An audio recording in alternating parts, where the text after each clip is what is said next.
Hello and welcome to another episode of IHL in Film. Today we're joined by Aisha Malik, our resident IHL expert and team lead of the Conflict Law Center. The film that we're discussing today is The Swimmers, and it follows the story of two sisters, 17-year-old Yusra and 20-year-old Sara, who live in Damascus and their lives are disrupted by the escalation of the Syrian civil war. So we join them as they travel from Syria to Germany with the aim of applying for family reunification, which would allow the rest of their family to join them before Yusra turns 18. So Aisha, what did you think about the film? So I really liked the film, actually, and I was surprised that I liked it because when I started watching it, and also before, because you had watched the film quite a bit earlier than me, I watched it last night. And I was like, okay, no, I don't want to watch a refugee sob story. And I also thought that it was going to be glorifying the Europeans saving these poor Syrians. And these films end up being quite anti-patriotic in that they go overboard in being like, oh, you know, our own country didn't do anything for us and this country is now doing everything. And you lose such a sense of that patriotism. And I'm so glad that it kind of towed the line in that, as in it showed the Europeans as being not good.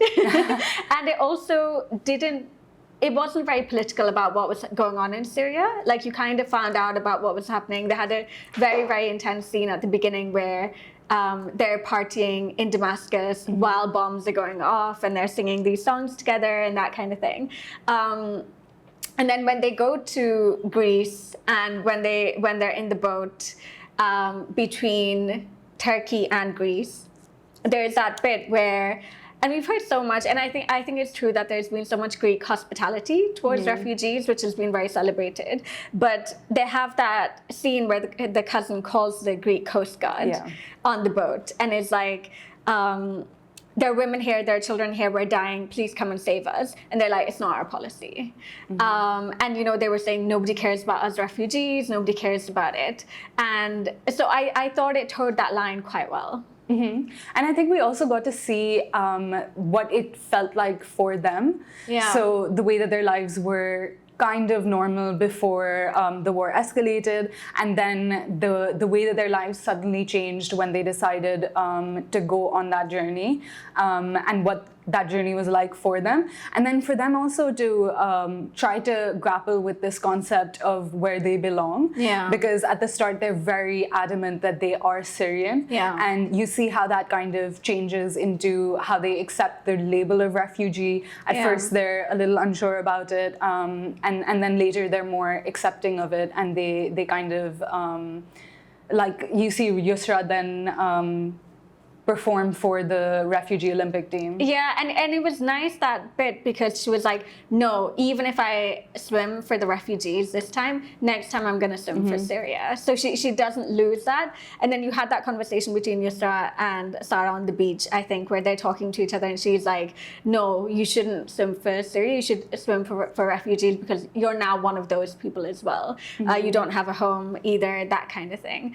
So yeah, I think it did that quite well. And also the fact that and I think we've talked about this when you'd watched the film, in that how much class played a role in this, because they were depicting a very normal Syrian life, but for them it was very abnormal because they're already preparing for the Olympics. Like, their dad is a celebrated swimmer who didn't swim in the Olympics, so he did, or he couldn't get there because of an army service. And so he's preparing his daughters, and especially Yusra, because he's like, she's the one who has it. It reminded me a bit of like the Venus and Serena Williams' dad, who he's like, I think he was the one who was also like, oh, Venus has it and Serena doesn't, or something like that. Like it kind of reminded me of that dynamic. And then to go from there to her landing in Berlin after this like ordeal and trauma of them having to swim to Greece themselves, like getting off the boat and swimming. And then she goes up to that coach and she's like, I'm a swimmer, these are my times, like, let me swim. And then he kind of looks at her and he's like, yeah, sure, okay. If you have it, like, let's see what you have. And that's how they get out of the refugee housing, which I mean, when you saw it, you were just like, this is kind of like concentration camp. I mean, it's not. It's much, much better than that. But when you see the lights go off and he comes in and he's like, how do you live like this? Yeah. And yeah, you're right. I think it is like they did depict a certain level of privilege. So in the film, even though it's a story about all refugees, they're like trying to capture how harrowing that journey is to becoming a refugee. But at the same time, they show us that not all refugees are the same. Yeah. Because even when you see the other refugees that they meet on their journey, where they end up is very different from where these two sisters end up. And then their treatment along the way as well is also different. So while you kind of think about, oh, this is such a vast problem, you realize that not everybody's experience is the experience that's depicted in the film. Yeah, and especially because so they're like, okay, we have to look rich when they're going on that beach, and then they take their clothes off. They're like dressing up as rich people. And then you see them go back in the Eritrean, and the Sudanese women are like, it's better to not look foreign, and then they take off their hijabs. And you're like, you will never not look foreign, right? Like, especially when you see them, you can kind of tell where they came from, their class, from the confidence with which they interacted with everyone, even though they all did speak English. But with these sisters, you could really tell. Like, you could be right passing, you could go to the beach, you were wearing whatever you wanted. It was just so different, the treatment. Yeah. Now onto the IHL part of it. One scene that I really wanted to discuss was when they're at the swim meet and Yusra is swimming. Yeah. And the bombs fall on the on that area. So what exactly happened, and is that permissible under IHL? Yeah, so that scene is definitely, I mean, because they're swimming, it is a civilian object. It didn't seem like there were going to be any military objectives in that area. And then he comes in and says afterwards that 2 people died on the football field. So I think they're in a school. So that is definitely a civilian object, has a civilian character. We know from the Syrian civil war that the Syrian government did target hospitals. And it targeted hospitals on the basis that they weren't civilian objects. They were being used to store weapons, and they were being used as outposts to plan military targets. So the Syrian government has been responsible for doing that. From the film, it is quite clear that this is a civilian object, and it's not a lawful target under the laws of war. And then I think it's also important to highlight international criminal law and consider whether this can be seen as a war crime. Because we know that they're casualties. So then if we look at the Rome Statute, Article 82AI, it seems like this would be a war crime. And then again, they're intentionally directing their attacks against civilian objects, and those are not used for the purposes of war. And this applies whether it's an international armed conflict or a non-international armed conflict. So it's likely that we witnessed a war crime. And it was interesting because it ended up being a dud weapon, right? Which are also incredibly dangerous because you don't know whether they might detonate in the future. You don't know what might happen. So there was that awful scene of her being in the pool and her being like, oh my God, it's going to hit the bottom. I think it's going to go off. And then it ended up not going off. So they were spared, but the football field, the players there weren't. So yeah. And then the other scene that I found really emotional was when they were in this boat. They left from Turkey and they were trying to get to Greece in this boat that barely worked, that was overfilled with people, that started leaking on the way, and their motor stopped working. So like you said, when they called the Greek authorities, the Coast Guard, and they said, we have women and children, and they just responded with, it's not our policy. So they were refugees, women, children, girls, who were just left in the sea.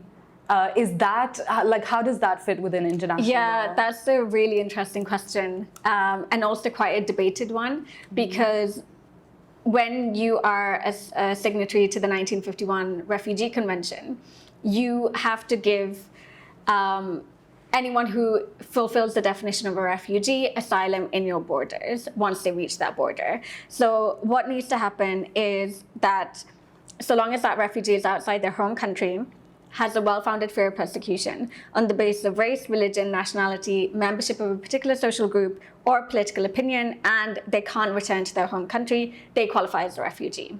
exclusion clauses permitting, right? And so the question is whether that just applies on your borders. And you also have a customary prohibition on non-refoulement, and you have a prohibition on non-refoulement under the Refugee Convention, which is quite confusing. But the under human rights law, you can't send someone back if there is the threat that they're going to be tortured. Under refugee law, that threshold is a bit higher, that if they're going to go back and be persecuted and there's a threat to their life, you can't send them back. Yeah. And so the question is whether that applies extraterritorially. And so states such as the US and some European states now are saying that that applies only when they get to your border. But otherwise, we can intercept their vessels and get them away, and we don't need to abide by this if they haven't reached our borders. So the US does this with Cuban refugees who are trying to get to its borders, and it also did this with Haitian vessels that were approaching. Its Coast Guard went out, intercepted them, sent them back.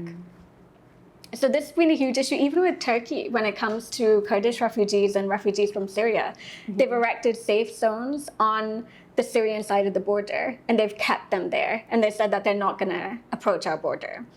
And the reason that it's done that is because it doesn't want a flood of refugees. And the argument there is that, are you going against the right to seek asylum under Article 14 of the Universal Declaration of Human Rights? Now, Article 14 of the Universal Declaration of Human Rights is a customary obligation which says that everyone has the right to seek asylum. But it is also an entirely toothless one, because it means that you don't under it have the right to be granted asylum. You just have the right to seek it. And so the question is whether that violates Article 14 of the UDHR. So these are very interesting questions, but also states try and read all of this very restrictively so that they don't need to fulfill their obligations under the 1951 Convention. And I was reading up a little about these EU states which have gotten a lot of refugees. Earlier on, they were actually very welcoming to refugees. They would have authorities on the coasts making sure that any refugees who got to them were taken to camps and like properly treated. And then suddenly you saw this shift where they decided actually enough is enough for us, and now some states have criminalized search and rescue missions by NGOs. And in the story as well, we find out that Sarah, who goes to work in Lesbos with an NGO to help those refugees who reach Greek beaches get refugee status, she is actually arrested, and that I think she's still currently in prison for that. So it's really interesting to see that shift as well. And now that states are doing anything that is possibly permissible under international law to limit the impact of their obligations. And it's very interesting to look at it in the history of refugee law, because the 1951 Convention was geographically and temporally limited. So it only allowed for refugees from Europe who had fled the Second World War. And then you had the 1967 Protocol, which removed that temporal and geographical limitation. And states really kind of wanted to limit it to Jews who were fleeing from the Second World War. They wanted to give them refugee status. They didn't want to extend it to, brown refugees from the Third World. That wasn't their interpretation of what a refugee should be at that time. And then I think this raises questions about whether these states, whether they're not just not fulfilling their obligations, but they're actually putting people in threat. Because when you're doing everything in your power to prevent people from reaching your shores, as a result, a lot of refugees are going to die in that water. It's not safe. And like we saw, the transportation isn't easy. It's not like they have those infinite resources to make it back to the other country that they were charging so much money. Like, it was crazy amounts of money to be like, okay, do you want to be taken in this truck to the Hungarian border? And it was like 800 euros per person. You're like, what? That is insane that these people are... I mean, it shows that desperation to get to Germany in this case, that they were saying, okay, whatever it takes to get across the border, we'll hide in the back of this truck. And it was horrible conditions, that they're all like crammed in like sardines at the back of this truck. And you're like, you paid 800 euros each for this. The people who are willing to capitalize and profit of people's desperation, I mean, there's a special place for them. And then there's also that risk, like you never know who you accept help from, whether that help will actually get you to where you want to go. Yeah. There's always that possibility that you'll get stranded in the middle of nowhere, that you'll get caught, sent back, put in a camp, and you don't actually make it to the country that you wanted to go to. So all of those things are really scary. Yeah, definitely. And even what I found quite interesting was the family unity policies that they were trying to take advantage of. So they were saying that we need to get Yusra there because she's 17. Yeah. And that once she's a refugee, then the rest of the family can follow because you have this principle of family unity. And you also have that under, there is a Council of Europe committee, and you have a recommendation under the 1951 convention, which is that, you know, you shouldn't enforce separation between families. You should work to keep them together. And in the UK, this created a lot of Daily Mail headlines about how this guy didn't want to be separated from his cat, so couldn't get sent back, even though he didn't fulfill the definition, which is probably not true. I mean, it's the Daily Mail, but it is this, and the right wing plays up to this, right? Because it loves these headlines because they're saying, oh, people are exploiting this, they're trying to get their families over. But when you look at them, you're just like, no, they should be given refugee status. I mean, the conditions that they were living in Syria, how desperately bad it had gone for all of them, and they didn't want to leave. They really liked their country, they wanted to swim for their country, they wanted to stay there. Yeah, and I think this also plays into that that idea that refugees should be so thankful for getting that sort of life in this new country. But the way they show it as well is, I think especially with the cousin that joins Yusra and Sarah in Germany, it's like your opportunities are really limited. Until your papers are processed, you don't have the right to work. Your right to housing is also very limited in a specific place. They're overcrowded refugee camps or settlements. And so you kind of find yourself in this totally foreign country, and you have nothing to do. And yet everybody is telling you to be really, really thankful that you've made it there. So I think there's also that sense of not knowing where you belong or what you're supposed to do once you've gotten there. Yeah, and also because he was like, I want to be a DJ. Like, I want to go to clubs, I want to play music. And when they were talking to them, they were just like, okay, your paperwork will probably take about 2 years. And these are Syrians, right? So everyone understands what's happening in their country. They're probably going to get refugee status, especially in Germany at that time. So this is the best case scenario, is that you've got to Germany. They even took a bus, like brought you over. Angela Merkel had very pro-refugee policies at the time, and he's getting told 2 years, you can't work, you can't do anything, you have to live here. And I mean, yeah, that's the best case scenario. Now it's quite sad just watching it, and especially him, because there was that whole pizza scene where he was saying like, you have to be the Mardini sisters to get by here. This like, I want to go back, I should never have come, all of that kind of thing. And it's upsetting, especially when you think of all that he went through to get there. So to want to go back after all of that, I think really just shows us how bad he felt in that situation. So yeah, it was very upsetting. Thank you for watching, and tune in next time for the next episode of IHL in Film.